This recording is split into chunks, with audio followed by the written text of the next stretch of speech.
इंतखाबात से पहले और इंतखाबात के बाद तहरीक इंसाफ का सबसे बड़ा नारा एहतसाब था। लूटी हुई दौलत की वापसी और माजी में करप्शन करने वालों के खिलाफ कार्रवाई करने के वादे किए गए और तहरीक इंसाफ के इस एहतसाब के नारे का चेहरा बने वजीर आजम के मुशीर बराए एहतसाब शहजाद अकबर, जिनकी सरबराही में हुकूमत ने एसेट रिकवरी यूनिट बनाया। फिर उन्हें एहतसाब के साथ साथ मुशीर दाखिला का भी कलमदान दिया गया और फिर तकरीबन 3.5 साल में एहतसाब के अमल और दावों में बार बार नाकामी के बाद अब शहजाद अकबर ने अपने ओहदे से इस्तीफा दे दिया है। शहजाद अकबर ने आज ट्वीट किया कि मैंने वजीर आजम के मुशीर के ओहदे से इस्तीफा दे दिया है। मुझे उम्मीद है कि तहरीक इंसाफ के मंशूर के मुताबिक वजीर आजम इमरान खान की क़यादत में एहतसाब का अमल जारी रहेगा। जियो न्यूज़ के ज़राए के मुताबिक शहजाद अकबर के इस्तीफे की वजह वजीर आजम की नाराज़गी थी। कुछ दिन पहले वजीर आजम ने शहजाद अकबर से अदालतों में मुकदमात की तफसीलात मांगी। शहजाद अकबर ने जो तफसीलात वजीर आजम को दी वो नामुकम्मल थी। वजीर आजम को दी गई ब्रीफिंग और दस्तावेजात में वाज़ेह फ़र्क था। ज़राए के मुताबिक 2 दिन पहले वजीर आजम ने शहजाद अकबर पर इजहार नाराज़गी किया और आज वजीर आजम हाउस ने शहजाद अकबर से इस्तीफा देने का कहा था, मगर ये सब अचानक नहीं हुआ। मुसलसल ये खबरें सामने आ रही थीं कि वजीर आजम इमरान खान एहतसाब के अमल से खुश नहीं है, शहजाद अकबर की कारकर्दगी से खुश नहीं है और वो शहजाद अकबर को हटाना चाहते हैं। उन्होंने दीगर उम्मीदवारों के इंटरव्यू करना शुरू कर दिए हैं, मगर हस्बे रिवायत हुकूमती अराकीन इसकी तरदीद करते रहे। जब मीडिया पर शहजाद अकबर को हटाए जाने की खबर चली तो उसे जाली खबर कहते रहे। 19 जनवरी को वजीर आजम के मामले खुसूसी शहबाज गिल ने ट्वीट किया कि यह खबर दुरुस्त नहीं है। आज सुबह भी शहजाद अकबर साहिब की वजीर आजम से मुलाकात हुई है। हाँ, ये दुरुस्त है कि शहजाद अकबर की कारकर्दगी से शरीफ फैमिली बिल्कुल खुश नहीं है और अफवाह साजी करने में मसरूफ है। और फिर शहबाज गिल के इस ट्वीट पर शहजाद अकबर ने भी रद्दमल दिया और लिखा कि जी गिल साहिब, लगता है नवाज शरीफ के पुराने और नए नमकख्वार मिलके बेपर की उड़ा रहे हैं। कोई रहे ना रहे, एहतसाब तो रहेगा। हुकूमती वज़रा तरदीद करते रहे, मीडिया की खबरों को गलत कहते रहे, मगर आज 5 दिन के बाद खबर दुरुस्त साबित हुई है और शहजाद अकबर ने इस्तीफा दे दिया है। मगर हमारे ज़राए के मुताबिक वज़ीर आज़म इमरान खान की नाराज़गी की एक बड़ी वजह, बहुत बड़ी वजह, लंदन की अदालत में हुकूमती मौक़िफ़ की शिकस्त बनी।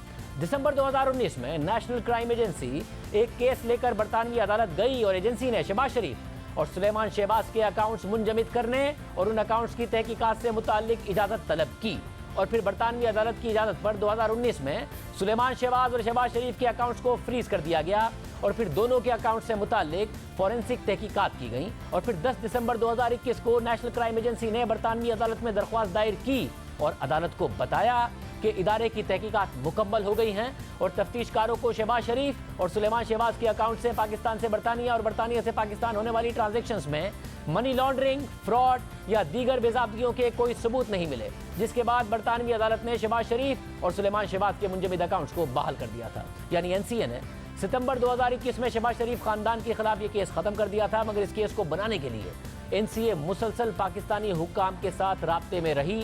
शहजाद अकबर के एसेट रिकवरी यूनिट का इसमें बड़ा किरदार रहा।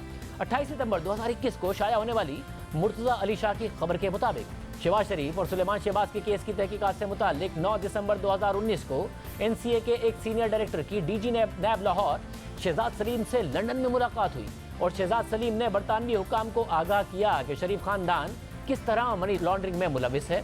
और फिर 11 दिसंबर 2019 को यानी शहजाद सलीम की मुलाकात के एक दिन बाद शहजाद अकबर के एसेट रिकवरी यूनिट ने एनसीए को एक खत लिखकर बरतानवी हुक्काम को आगाह किया कि किस तरह शहबाज शरीफ और सुलेमान शहबाज से मुताल्लिक तहकीकात हो सकती हैं और उनके खिलाफ क्या एक्शन लिया जा सकता है। साथ ही शहजाद अकबर के एसेट रिकवरी यूनिट ने दोनों रहनुमाओं पर पाकिस्तान से बैरून मुमालिक मनी लॉन्ड्रिंग का इल्ज़ाम लगाया और एसेट रिकवरी यूनिट के खत के 5 दिन बाद एनसीए ने बरतानवी अदालत से शहबाज शरीफ और सुलेमान शहबाज के अकाउंट्स फ्रीज करने की दरख्वास्त कर दी और फिर बरतानवी हुक्काम की तरफ से तकरीबन 17 माह तक एक तवील तहकीकात की गई, जिसके बाद एनसीए इस नतीजे पर पहुंची कि उन्हें मनी लॉन्ड्रिंग के कोई सबूत नहीं मिले। और इस केस में नाकामी वज़ीर आज़म के गुस्से की बड़ी वजह बनी, क्योंकि हुकूमत दावा करती थी कि पाकिस्तानी अदालतें तो फैसला करने में ताख़ीर कर रही हैं, बरतानिया की अदालत से फैसला आएगा और हुकूमत के एहतसाब के बयानी को फ़ायदा होगा, मगर ऐसा नहीं हुआ और फैसला उल्टा शरीफ खानदान के हक में आ गया। हालांकि जब एक केस में पाकिस्तान में 190 मिलियन पाउंड यानी तकरीबन उस वक्त के 38 अरब रुपए एनसीए के जरिए पाकिस्तान वापस लाए गए तो हमने शहजाद अकबर से पूछा था कि वज़ीर आज़म के इल्ज़ाम के मुताबिक नवाज शरीफ के 300 अरब रुपए, शहबाज शरीफ के 85 अरब रुपए क्यों वापस नहीं लाए जाते। तो देखिए उन्होंने क्या जवाब दिया। हेवन फील्ड में तो ये रहते हैं, अभी नवाज शरीफ साहब भी वहीं जाके रह रहे हैं, उसके ऊपर तो पाकिस्तान की कोर्ट का एक फैसला भी है। कम से कम आप उस पर नहीं कह सकते एनसीए को कि भाई आप देखें कि ये जब हसन नवाज ने खरीदा ये अपनी वेल्थ को एक्सप्लेन कर सकते हैं या नहीं कर सकते। उनके ऊपर इतना कुछ पाकिस्तान में हो रहा है, वहां क्यों नहीं लिख देते उनको? आपका टाइम भी बच जाएगा, पाकिस्तान भी आगे बढ़ेगा, पैसे भी वापस आ जाएंगे, क्योंकि आपने कहा आज के मैं तो चाहता हूं बस पैसे वापस आए। आपको किसने कह दिया कि हम ये परसू नहीं कर रहे? अगर परसू कर रहे हैं, नहीं, मगर एक सवाल है मेरा, मगर सवाल सिर्फ इस पे, अगर आप परसू कर रहे हैं तो एक साल के अंदर अंदर 190 मिलियन पाउंड का मसला हल हो गया, 4 महीने के अंदर अंदर फ्रीज से सेटलमेंट का मसला और पाकिस्तान को पैसे मिलने का हल हो गया, ये हसन नवाज का क्यों नहीं कर पा रहे हैं आप? इसमें सिर्फ हसन नवाज की बात नहीं है, मुख्तलिफ केसेस हैं, जैसे मैंने शाहजेब अर्ज किया। आप मुझे इंस्टिगेट करते रहेंगे, मैंने अपना मैं आप यकीन कीजिए, मैं आपको इंस्टिगेट नहीं कर रहा। इमरान खान साहब ने 300 अरब रुपए का हसन और हुसैन नवाज पर लगाया था और 85 अरब रुपए का शहबाज शरीफ पर लगाया था। कम से कम आपने ये लिखा है कि भाई ये इनके नाम है, ये इनके पासपोर्ट नंबर हैं, जरा देख के बता दीजिए कि इनके बैंक अकाउंट्स में कितने बरतानिया में पैसे हैं और इनके नाम पर कितनी प्रॉपर्टीज हैं, इतना भी नहीं बता रहे। ये सारी चीजें हम परसू कर रहे हैं, सारे के सारे एब्सकॉन्डर हैं, इश्तिहारी मुल्जमान हैं, ये तो पूरा खानवादा वहाँ पे है। तो आपको क्यों लगता है कि हमने ये चीज़ नहीं लिखी?